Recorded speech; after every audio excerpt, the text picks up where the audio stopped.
And welcome to Releasing Your Inner Dragon with Drake and Marie. I am one of your hosts, Maxwell Alexander Drake. I'm an award-winning novelist and former lead fiction writer for Sony's EverQuest Next, as well as a bunch of other things. With me, as always, is my partner in crime, Marie. Hello, my name is Marie Mullaney. I am the author of Sangwheel Chronicles, an epic fantasy series, and I run a YouTube channel on world building, on fantasy world building. As always, please like, subscribe, follow, share. I know you guys got writer friends that have never heard about us. So, if you're getting something out of this, don't be greedy, share the wealth, give it out to them. It is the only way you can help us continue to grow this podcast and this platform and everything like that. All right. So today we're going to continue with this whole plotting a book live and then writing the book live. I mean, we're not going to actually write live, but we're going to kind of work through the process and edit and everything like that. And actually, I'm pretty surprised and I'm very happy. There's been a lot of feedback on this. A lot of you have been jumping on and making comments and suggestions. And oh my goodness, some really, really, really thought-provoking feedback and, things that, and that's, so this is great. And I do want to take a side note here on this. A lot of people, well, first of all, a lot of writers are islands. They literally work by themselves. They have nothing around them. And I've never been that way. When Marie threw this idea about, hey, let's do this thing, I wasn't expecting, after we did that first episode, all these beautiful questions that you guys threw up on YouTube. So keep that up. Like that's amazing. And then, plus it helps you guys because now you have to think about solutions for somebody else's problem. And there's two things about that. One, and this is the reason why I say, if you're not in a writer's group, you're not a writer, you're a typist. You have to edit other people to get better at writing. You have to. It's, I've said that many, many, many times on this podcast. I say it in all my classes. I'm a firm believer in that. So it makes everyone, it's going to make, no matter who it is, it's going to make us think about things that we didn't think about. And there's some beautiful, beautiful questions. I think we're going to even go over a few of them today, if there's some time at the end of this. So get involved, throw some comments at the bottom if you're on YouTube. Again, I don't think we have that ability on. We don't, but we don't have that ability if you're listening just on the podcast. But if you want to contribute, ask questions, go nuts, you can always email us. Our email is in the description. It is releasingyourinnerdragon, all one word, @gmail.com. So last time we did this, we just started talking about overview stuff and big picture stuff and everything like that. And what you did, Marie, was you went through and you started actually working on some pretty fine-tuned type stuff and figuring some stuff out and, some amazing stuff. And what I want to do next, kind of my next process, once I do kind of what you did. So, for you out there, she wrote like, okay, here's what I think the characters are going to kind of be like. And here's what I think the story is going to be like. And here's what I think that the world is going to be like and stuff like that. But it's a lot of notes. But once I have enough notes where I kind of feel like I at least have a grasp on the story. Now, Marie is a pantser. So would you start writing out, Marie, with this? So I would probably have started writing before this. So to be honest with you. So because the thing about the way that I pants is I start with the characters, right? Because it's really, for me, the characters drive a lot of the plot and the story. So I find it hard to develop the plot until I have a handle on what the characters are like. And I discover the characters by writing the characters and their interactions. You saying that literally just, you learn something every day. And you just taught me something. Now, I talk a lot about the difference between pantsers and plotters. And, it's a mentality and but you just hit on something that I never thought about that I think may actually also be a valid point. And that is how a story creator creates a story. So I never even thought about it like that you actually create the story after you understand the character. And I can't create a character until I understand the story. And so that's really interesting. And plotting, I think, is more figuring out the story first and then figuring out which characters best fit that story and what motivations they need and what attitudes they need and what growth patterns that they need to deliver that story. And And I never thought about that. And now that while you were saying that, I was thinking about all my pantser friends that I've talked to over the years.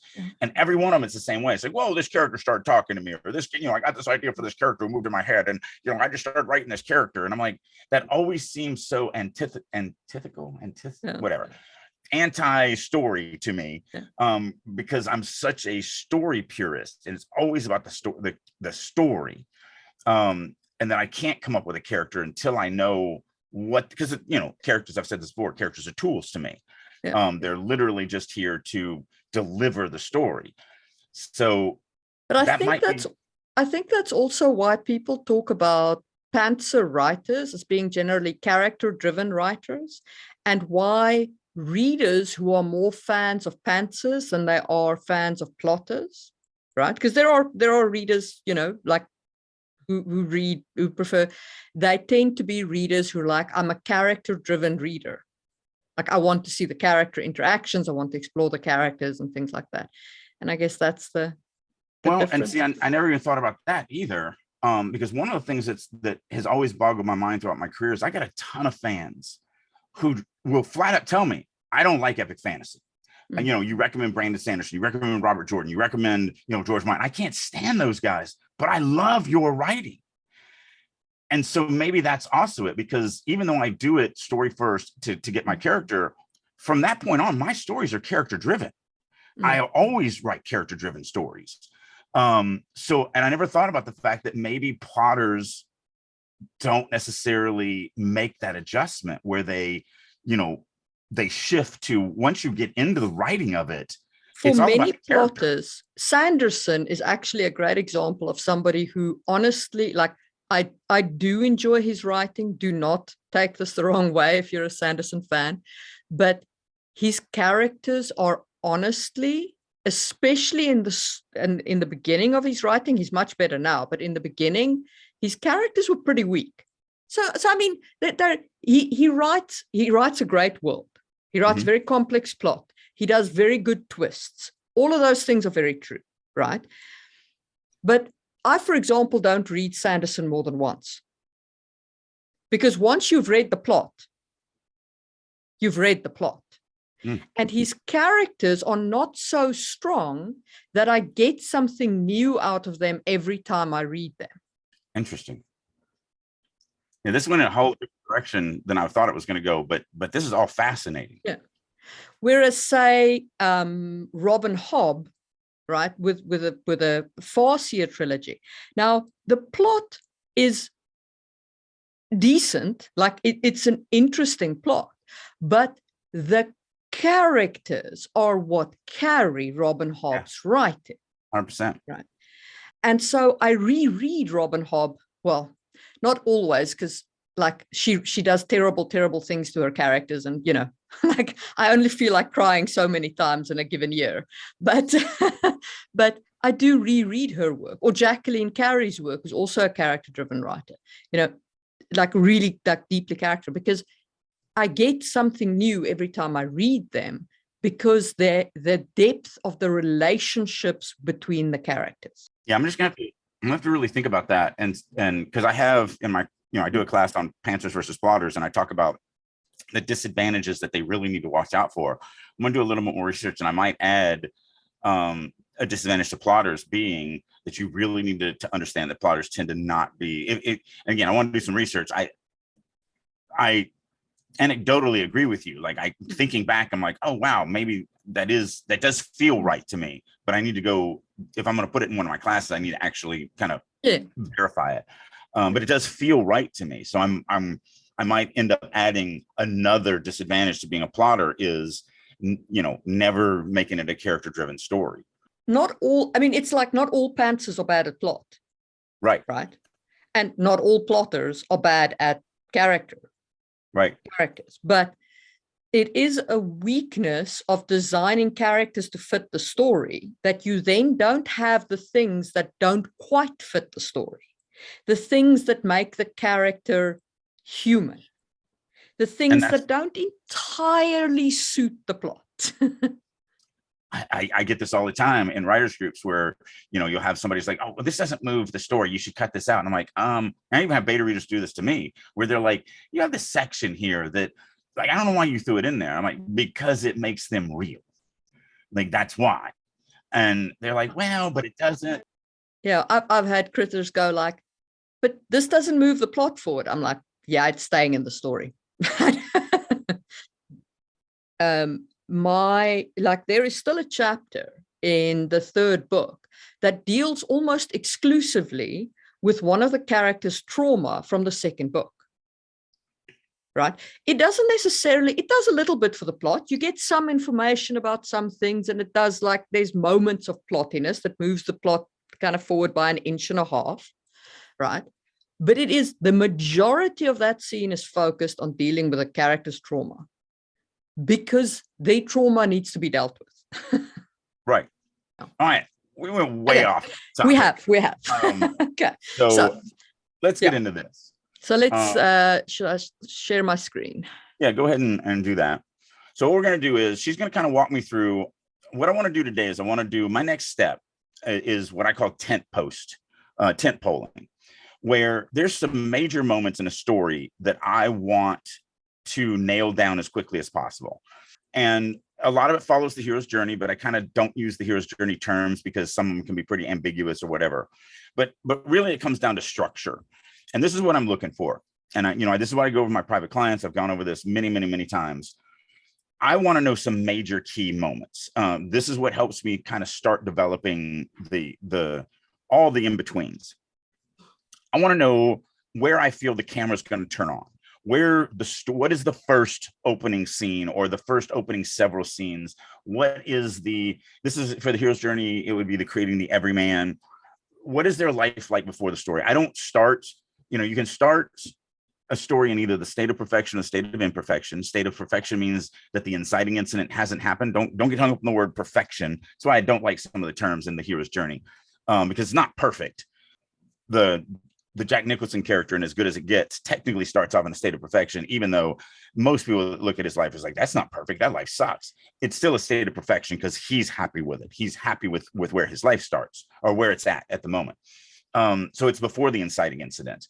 You really should start there. I don't see a time where I would ever start the other way, because it's harder. And then you have to do a lot of stuff in backstory. And that's just. I am just going to say again that I despise flashbacks. They can all go die in a hole. The more I freaking read them, the more I hate them. I read a book recently that had a flashback on the 3rd page, and it was a magically induced flashback. And I'm like, I don't care. I don't care that it's magically induced. I'm done.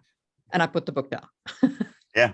So that's why I always recommend starting with a state of perfection, because then we can get to know the character, their world, what they care about. We can start connecting to that character. And so that when the inciting incident comes along, we care. We actually give a crap. And so if you have to flash back in the first chapter of your book, you have started your story in the wrong place. Yeah. We know that tragedies are harder to write than happy ending stories. We know that, starting after the inciting incident is harder to write than starting before the inciting incident. Why, if you're still learning the craft, why would you put yourself in those holes right out of the gate? Just don't do that. So anyway, going back to the tent polling, I like to know where this character is going to start. Where am I going to turn the camera on? That's the way I like to kind of think about it. The next tent pole that I want to know is, what is the inciting incident? What is, and a lot of people, I think, confuse the inciting incident. The inciting incident is the moment that the character can no longer bail on the story. They are now in it to win it. Like, there is literally nothing they can do. When Neo takes the red pill, that's it. It's over. He can't go back. The inciting incident usually is the end of Act 1. Or so close to the end of Act 1, it's not even funny. However, when we look at something like Wizard of Oz, the inciting incident is when Dorothy gets picked up by the tornado. There's no going back. But we're still deep. That's only like halfway through Act 1, because we still have to meet the Munchkins and meet, all of this, and learn about the witches and learn about Oz and all that. And Act 2, literally, the end of Act 1 is literally when the Good Witch says, follow the yellow brick road. Like, follow Act 2 right there. There's Act 2. Step on Act 2 and start walking. And so we still have a long way to go to get there. But and it's kind of the same thing with Star Wars. The inciting incident is when Luke comes home and his aunt and uncle are dead. There's no going back at that point. But we are still deep in Act 1, because we have to introduce so much stuff And Act 2 literally starts when they drop out of hyperspace, and it's, that's no moon, that's no Act 1 anymore. That's Act 2. And so then we're in Act 2. It just kind of depends on the story you're telling. But I like to know where my inciting incident. I need to know that. That's the next one. The third one is I do kind of want to know where Act 1 is going to end. And the reason, I always say this, you should know the period that separates Act 1 from Act 2. Because, and I mean the first half of Act 2. So I do divide Act 2 into two halves. There's first part of Act 2 and the second half of Act 2. And the reason is because you're going to change how you write. Things are going to get more tension filled. Things are going to ramp up. Things are going to move faster. So if you don't know where that period is, how do you start writing different? Same thing, so I want to know an idea of where Act 1 is going to end and Act 2 is beginning. The next tent pole that I need to know is where is the mid-Act 2 climax? What is the end of the first half of Act 2? Because again, it's usually a pretty big event. So like in The Matrix, it's the Oracle scene, because Act 2 is more tension filled than Act 1. But we're training and we're learning Kung Fu and we're learning about the Matrix and the woman in red and agents and stuff like that. And we're also learning that, you think I'm Jesus Christ. Well, I'm not Jesus Christ. I don't know what you're talking about. You're crazy. And the mid-Act 2 climax will always either end in a positive, an upbeat or a low or a downturn. And in this one, the Matrix is a down, or the Oracle and the Matrix is a downturn. We actually learn that we are absolutely 100% not Jesus Christ. But that's what the character needed. That's what they wanted. It's not true, but it's what the character wanted. And so, but that is it. And then when as soon as you leave the Oracle and you're in the second of Act 2, everything changes. Everything gets more tension filled. And that's why you need to know the period that ends your first half of Act 2, because you're going to write the second of Act 2 much different. And then I want to know where Act 2 ends. And a lot of people confuse this. Act 2 ends when the character fully understands what the conflict of the actual story is, and believes, and therefore the audience also believes, they have everything they need to overcome it. That's the end of your Act 2. And again, you should be able to point to the period, because Act 3 is going to be written different. It's going to rise in tension even more, and it's going to be even more, story in it. And so, so I want to know where my Act 2 ends. And then I want to know what my false overcome is. So the false overcome is when the hero has come up with a plan that keeps them on the wrong side of the theme, but they're going to beat the bad guy and they don't have to change. Like I love to talk about Marlin, the daddy fish on Finding Nemo. He can save his son and still be an overprotective parent, and everything is fine. And so he's got his plan. He goes and does it, and it always fails. And for him, it fails spectacularly, because he gets to the city and he's like, "Oh, right, I'm a fish. I can't save my son. I have to change. I have to do something." And so, that's what we want with that. And then there's the all hope is lost moment that I usually will figure out, because it's very tied to the false overcome, because, the false overcome fails, and that pretty much fails because of the all hope is lost moment. Those three things are tied very closely together. So I usually will figure out all three of those tent poles. And then I want to figure out what the overcome is. How do they actually beat? Because that's the hard one a lot of times, because everything that they thought they were going to use to overcome failed. And so now I got to come up with something, that's actually going to come up with it. So those are really the big plot points that I need minimum. What's the world like, and where do we turn the camera on? What's the inciting incident where it's the point of no return? Where does Act 1 end? What's the mid-Act 2 climax? Where does Act 2 end? What is the false overcome? The all hope is lost and the rescue from without. They're all just right in a row. And then what is the actual overcome? So 9 things, 9 tent poles. So if you think about, you're trying to raise a tent and it's really, really long and you want it to be nice and level across it, what I'm doing is I'm putting tent poles up, and it's, it's sagging, in between those tent poles, because I have no idea what's going on there. But the beautiful thing is, even if I was for like a short story or a novella, that's really probably all I'll do. And then I'll just figure everything else on the fly, because really there's not much going on. That's what I want to kind of do today. I want to start there and have you start going through this, and let's actually see if we can actually put those 9 points into the notes that you have here. Make sense? Yep. All right. Okay. So where we start, we have 3 POV characters. Yeah. So it's a start for each one of them. So, I'm gonna interject all the time and ask questions. Yeah. Do you have an idea of the thematic elements that you think possibly you're going to play with each because you're going to need 3 individual thematic elements? Do you have kind of a loose idea that you're kind of going, I think the human question that I'm going to be asking through this person's story is X? Yes. Or have you just not quite gotten there yet? No. I've got that. I cannot write without understanding that. I can't write a single word without understanding where I'm going with this. Yeah. And I know I've been beating this like a dead horse, but remember, it is not a war between pantsers and plotters. It is a sliding scale. Yes, I'm very, very, very, very, very far, on the plotter side of the scale. I'm almost to the end of it. That's one of the things that epic fantasy, it's kind of demands that you are very heavy a plotter. But, I've always said, you're not a Stephen King. You're not just going to sit down and start writing because a character told you to. You are going to, plot some. So you're on, you're more, in the middle of this scale. And I mean, after I've done my first draft, I will often sit down and do a full scene breakdown of what I've written, and then go, okay, now looking at it, how do I string this thing together properly? Yep. So, but that initial exploration is very. Don't answer the theme question because we'll get there. But the reason why I asked that is, and for you listening, you should always be thinking about that as you're coming up with stuff. You're always thinking, if you don't have an idea of, well, the human question I'm going to be asking through the story is X. If you don't have that, then everything that you put in there, you should go, okay, well, what human message would that be saying? And what human message would this be saying?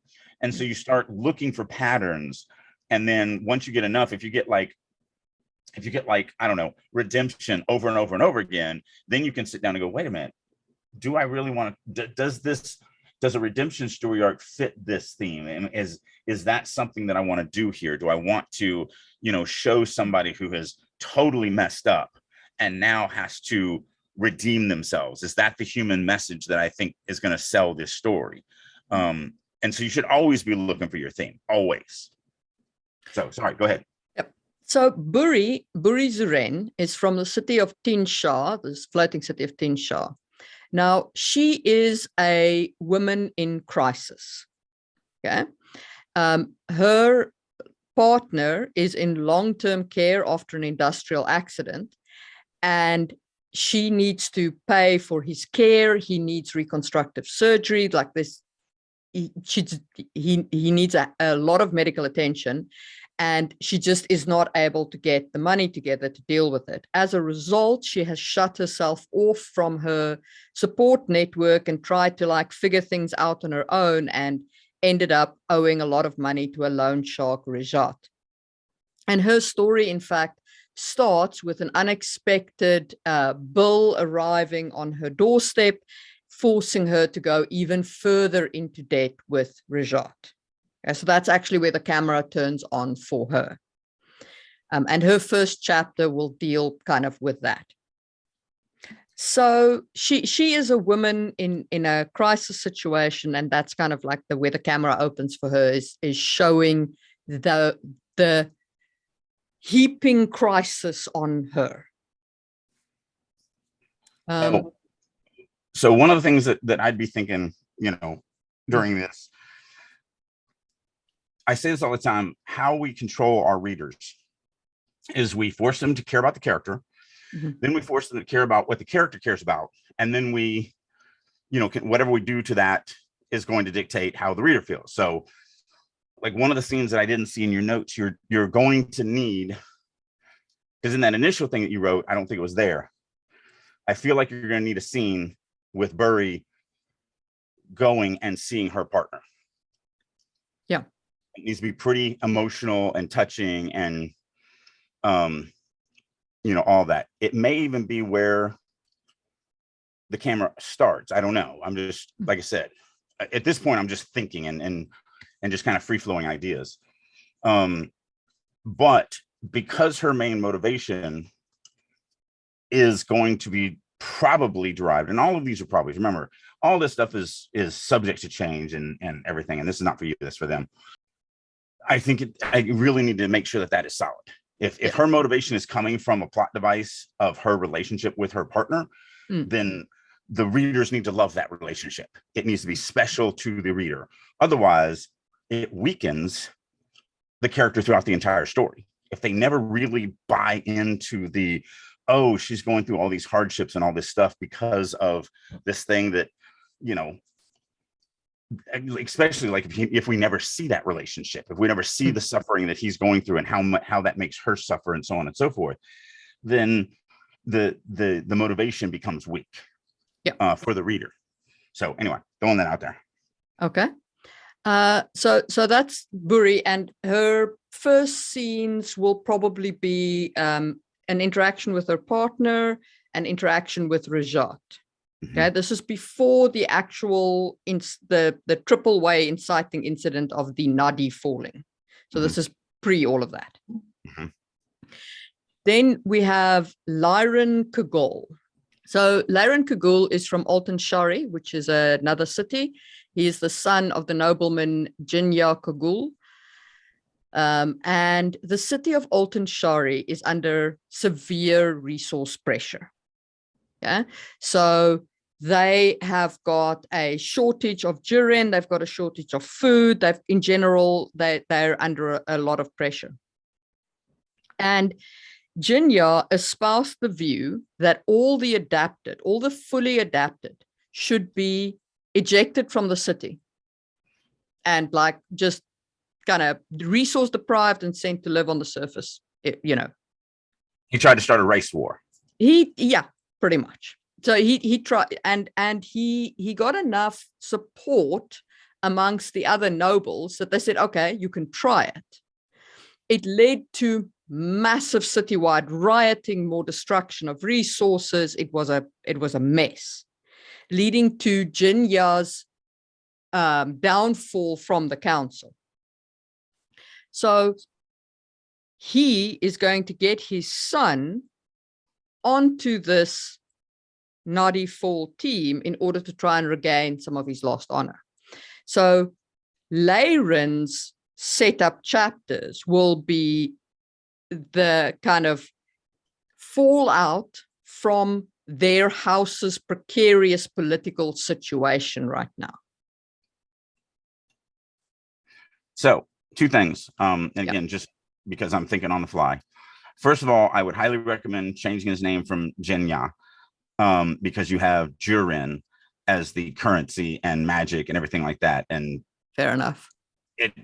Letters matter, people. I'm not even kidding. In the original version of the Genesis Oblivion saga, I named the two brothers with completely different letters in every aspect, and they don't even share any letters except for the first letter. They both had an A, and it caused me grief the whole time. So in the director's cut that's coming out next June, the rewrite, I changed one of them because even just that made everybody confused. Second, so I've already gone over this, you know, little insider into this. Obviously, we talk about this stuff ahead of time, so we at least have an idea of where we're going. And one of the things that I had said was I didn't feel like there was enough in here to make Lyran likable enough. So I just had an idea. And yes, I had this idea because I have a little more knowledge ahead of time. What if his father has completely fallen and is, you know, now just shunned? And so, and it's just an idea, but the city is putting together its own team in normal, and the father comes to Lyran and says, hey, I'm going to have you help this team out. And so we're going to put together a few more to add to it. And even though that's kind of breaking the law a little bit, we need to make sure for our people, we need to make sure we get this. And then he takes them down there and they actually murder the actual team. And Lyran did not know that this was coming. And so it hits him off guard. And he's like, what are you doing? And he's like, well, I'm sorry. You know, it's the only way to do it. And I knew you wouldn't go along with it because you're a little, you know, prissy man and, you know, want this. And now Lyran is kind of stuck with, well, now I have to do it because otherwise the city's going to starve.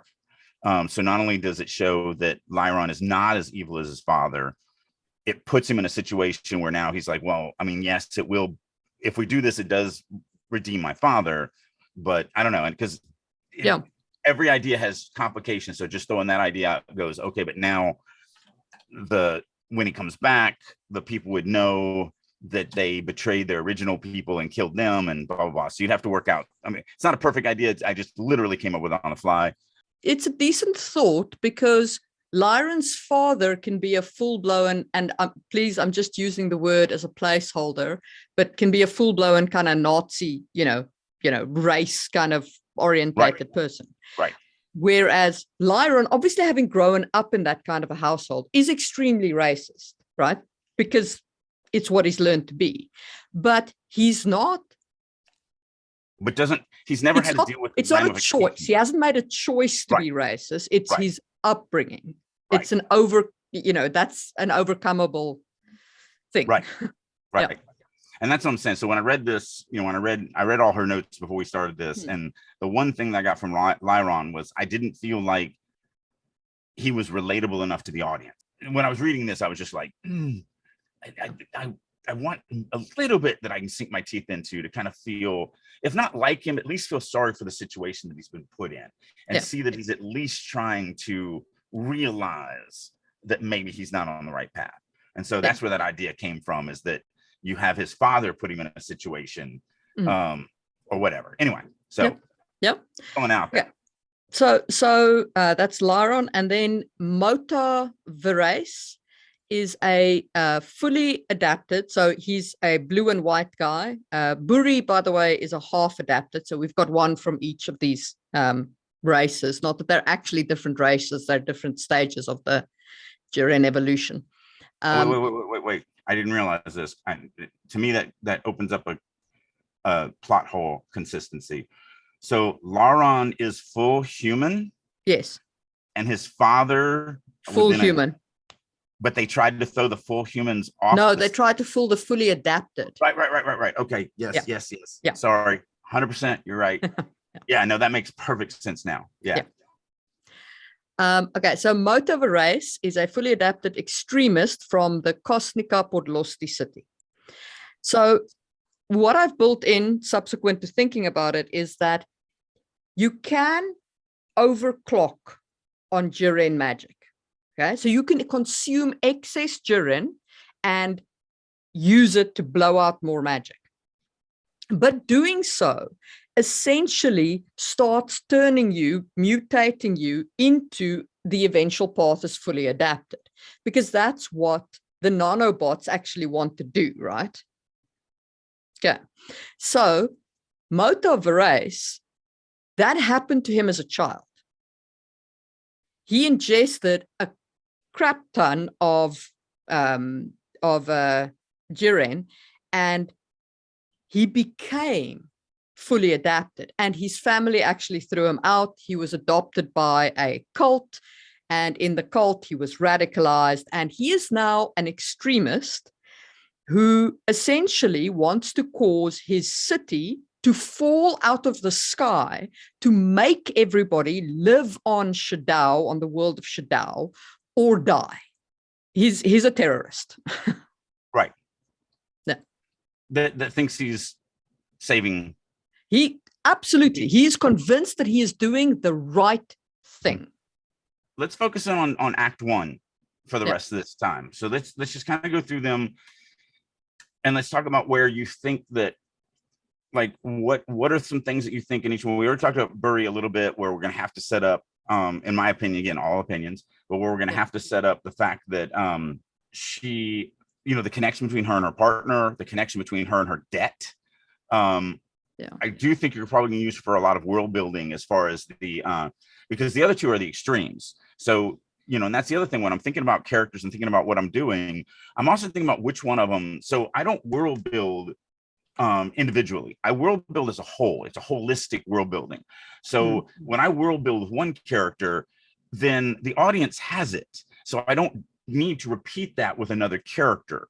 And so, it's just how I view disseminating information to the reader, because again, the only thing that's real is the reader. So it's not about, oh, well, we got to explain Jiren in Buri's story and in, Lyron's story and in Matao's story. They're all, you don't do that. It's one reader.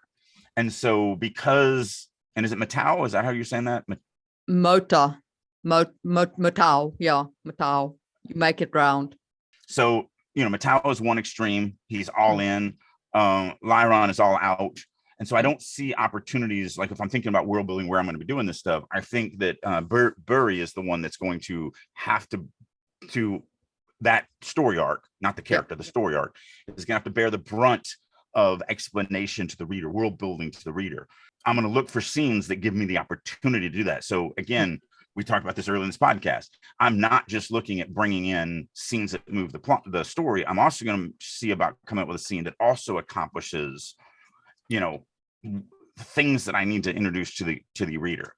I think we've talked about this now, but do you have anything to add as far as like what you think would happen in her everyman kind of moments? So there's a couple of scenes there where I'll do like her relationship with John.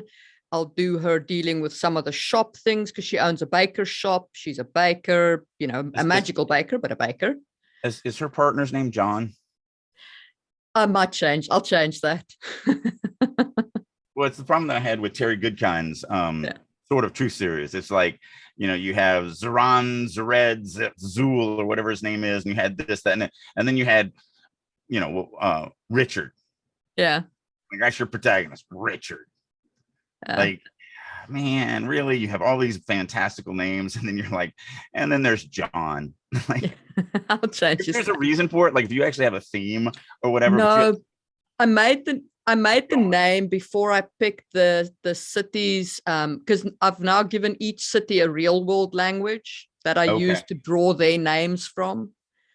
So Tinsha is Chinese, which really means Mandarin, phonetic Mandarin. Right. And Uzbek for Altanshari, and Serbian for Kosnika Podlosti. So maybe the next time we address this, you should take over and go through like world building and why you do what you do, because you actually do plot a lot of world building that I love. Yeah. And then obviously like the Noddy falls and she gets randomly put on a team. Well, and that's going to be, that's going to be toward the end of it. Yeah. Because she's actually the only one of these three characters who randomly ends up on the team. Right. Now, here's the other thing. So the Noddy Falls is where the satellite is falling out of the sky. Yes. I do not see that as the inciting incident. That is something that leads to the inciting incident. But the fact that the satellite's falling from space is just the satellite falling from space. Yes. That doesn't impact, again, that's not a moment of no return for any of these characters. No. It's, her actually losing the lottery and that messenger showing up and saying, hey, you've lost the lottery. You're it. It's, if we do something with the father, whatever, it's the father forcing the son to do something. And then, I don't know where you're going with the religious zealot, but it'll be still something that happens that makes him go. So Buri, obviously, like, she gets a random messenger and she's like, I can't, like, what are you talking? I'm supposed to be on extended leave. Then she rocks up there and the bureaucracy's like, yeah, but now you're on the team. Like, this is just how the bureaucracy goes. Sorry. Bureaucracy is bureaucracy, right? We've all been in that position. It's like, are you kidding me? Jury duty now. That's Buri's situation. Yeah.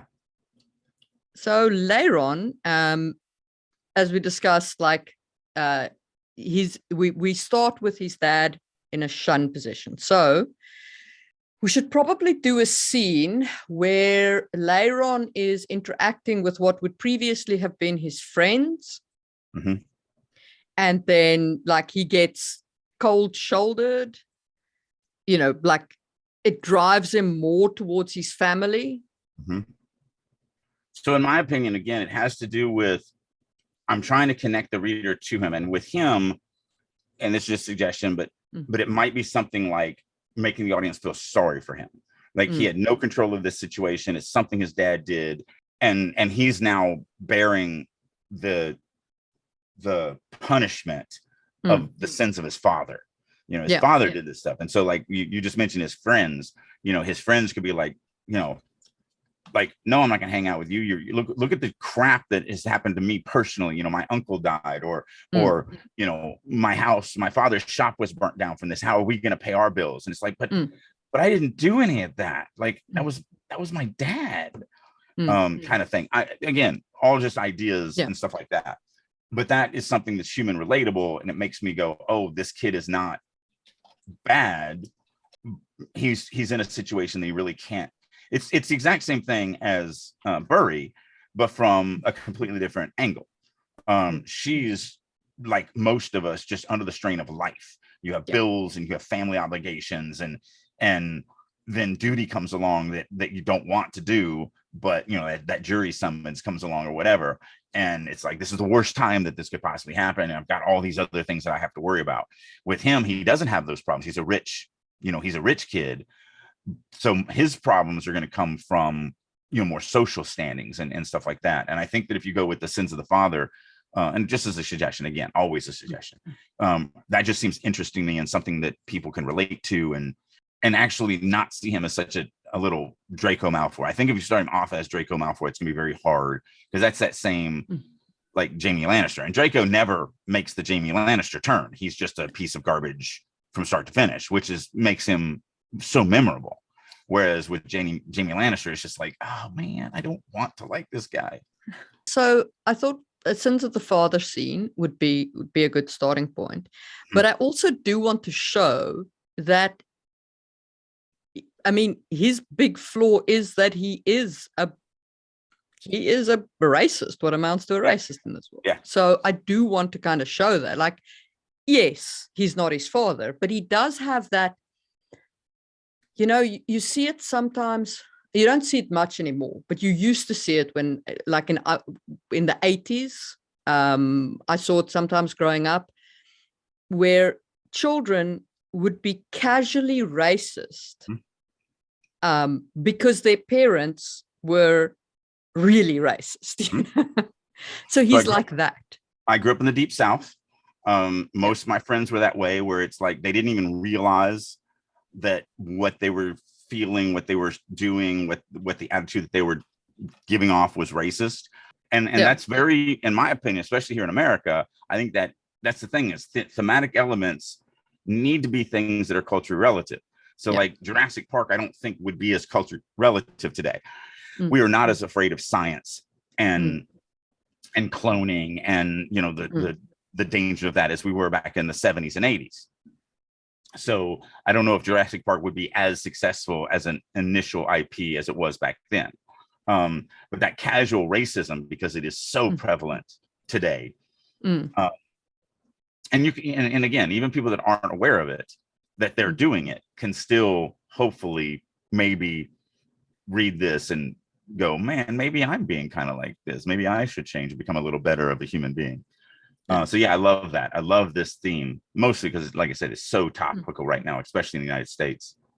So at least the pattern that I'm seeing that you're saying through this character is that he is looking for acceptance. And so that could be his fatal flaw, is that he does want to be accepted and everything like that. It does throw a little bit into your Act 2 issues, where he it would be a different character in Act 2 than what you have kind of listed out right now if you go this direction. But that is an idea for a kind of a motivation for him. Okay, so he is our cultist apocalypse dude. So he is a part of this extremist cult, which he was taken into as a child and radicalized after his family threw him away. After his family rejected him. Why does family reject him? Do you know? Because he overclocked and he went from human to fully adapted. So this culture isn't about being fully adapted, just a small segment within this culture. Yeah. Okay. Yeah. Just this cult. Right. So he got tossed out, lived on the streets, got adopted by the cult, grew up in the cult. Right. He is a true believer. When the Nadi falls, the cult, okay, so his city needs that. They don't need the Jiren, but they need the anti-grav parts. Their anti-grav device is failing. The part that holds the city up is failing. Why don't they need the Jiren? So they could use the Jiren, but they're also willing to trade like the canister for the, and you understand? So they're willing to give another team the right to the canister as long as they get the anti-grav device. Now, the cult will get our boy onto the team from the city. His job is to make sure nobody gets the anti-grav device, because the cities already tried to trade for it amongst the other cities and have failed. No one's got one spare. Okay, so they need this device. His job is going to be to make sure no one gets that and to get the canister and feed the canister into a radiation pit. Okay, so on the planet, there are these radiation pits that when they're fed Jiren, they kind of speed up the process of putting more Jiren bonded particles in the air and, kind of make the planet more habitable and so on. That's his job. So he's kind of like an eco-terrorist from our world. All right. And again, this is the one that I had the hardest time connecting to. So how am I going to connect to him as a reader? What makes him, or is he going to be more of a villain type character? Like, what is your plans for this character? Because right now I don't see. So I have two thoughts. The one is I can connect the reader to him by showing a kind of a mistreatment underdog scene, right? In the beginning. But in my mind, Moto is a bit of he's not going to be a full villain, right? But he is a villain. He is going to be a hindrance until right at the end, where he and Lyron cross sect. Where he bites Frodo's hand off and then has the ring in his mouth and falls into the pit. Well, not quite that much of a villain. So I want him to have a realization, right, of, yes, I had noble aims, but I did horrific things. Horrific things do not, noble aims do not justify horrific things. Right. And when I was reading it, the thematic element that was kind of percolating with me was, do the ends justify the means? And so I want him to, like, his final overcome is essentially to sacrifice himself to ensure the survival of the other two, while they promise to take the aims of his organization forward without the horror of the kind of extremist actions. One of the things that I think a lot of people fail to do as story creators is challenge themselves. After reading that and knowing we're going to talk about this and getting to this point, here's what I'll throw at you as a challenge. I'm not 100% sure that Mota deserves to be a POV character. Okay. And here's why. To me, there's two aspects every time I add something to a story. There's complication and there's complexity. I want complications. I want to force my characters to have to really work for what they're doing. But every time you add a complication, you add complexity. And complexity is weight on the story. It's stuff that has to be explained and worked in and logical and all this other stuff. So, and this is a feeling, I can't really quantify this, but to me, every time I add a complication, it has a weight. And then the complexity that brings along has a weight. And if the complexity is too heavy, it sinks it down. And if it's too light, then I'm good with that, actually. The only thing I don't want is for the complexity to sink the complication. So the complication either needs to be even, so it kind of hovers there, or it needs to float upwards, which means that I'm having very little complexity for a really good complication. So a third city, a third POV, these are all complexities. And then also another complexity is writing a villain. And I know we've got on our docket to actually talk about podcasts. One of the podcasts will be about villains. So I'm jumping the gun here on that one. But as we've discussed when we were plotting this stuff out as far as what our podcasts are going to be, it is very difficult to write from the point of view because you don't have that growth. You don't have that connectivity. You want them to kind of be, again, that's why I hated that they took Jamie the direction they did, because he was a great person to hate. And that is needed by the audience. You need to hate something. So one of the things that I'll challenge you to think about, no decisions or whatever, but I would think about doing two things. One, if he isn't a POV, then you still have to be able to work him into the story without him being a narrated character. So the answer to that would be to move him to, my gut reaction would be to Lyron City and have him be a cult in that city. So that cuts out a complete city that, now we just have these two cities that are there that we're having to deal with.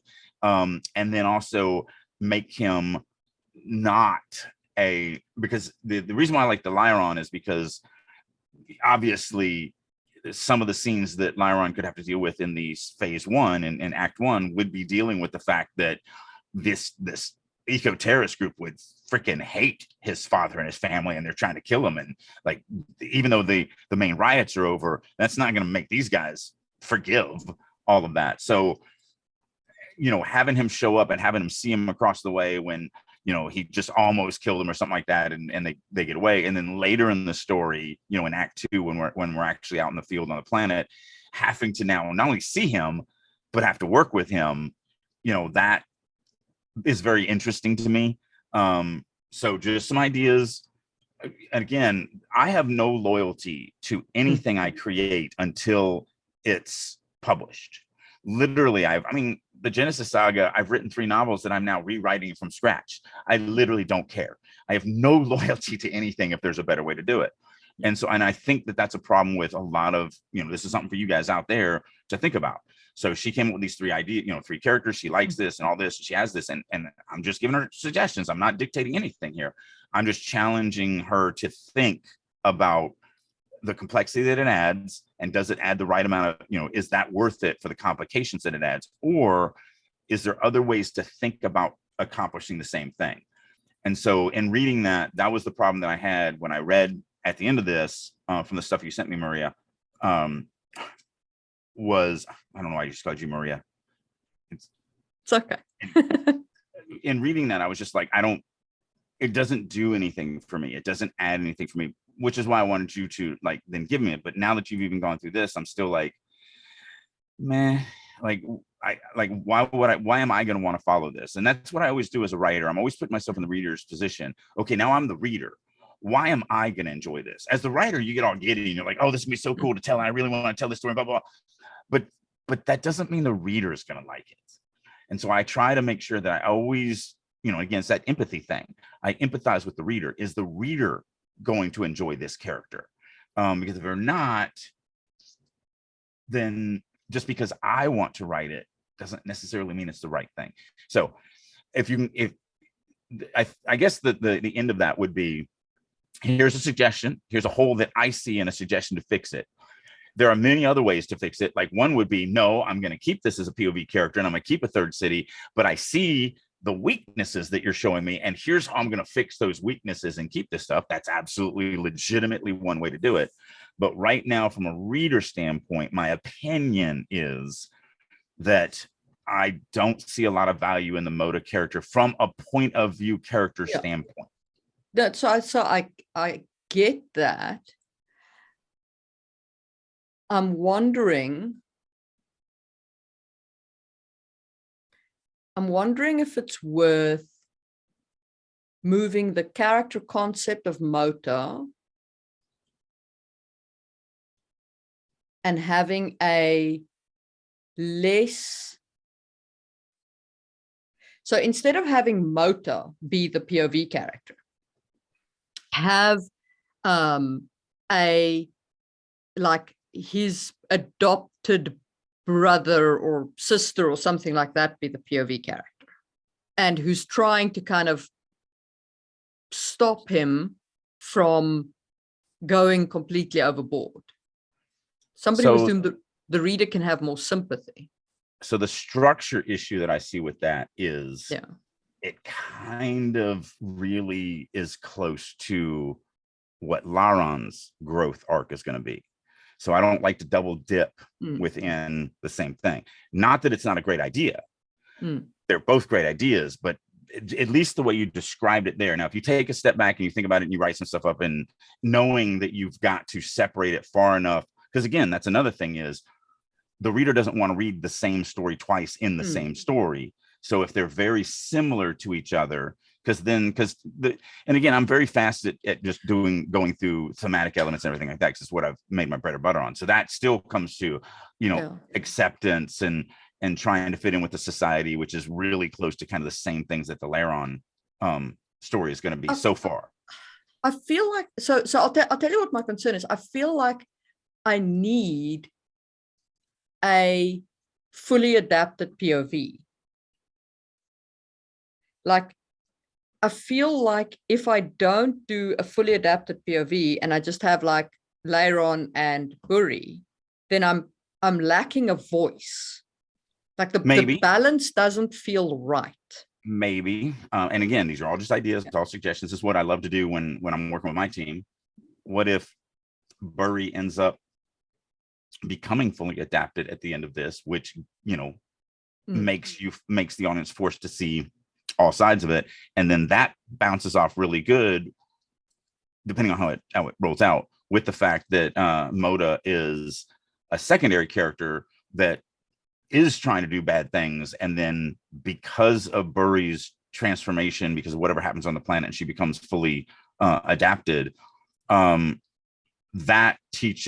kind of the catalyst that teaches Moda that he is kind of on the, that the ends don't justify the means, and he's able to make that sacrifice at the end for her,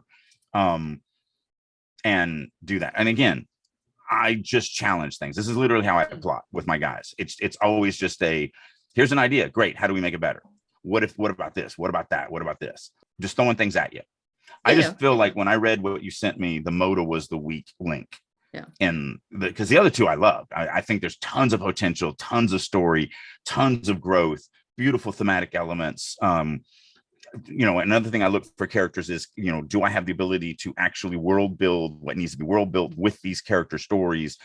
So like if it was a very heavy religious story, but I have no religious characters, or if the ruling class makes a impact impact on my story, but all of my characters are farmers and mercenaries.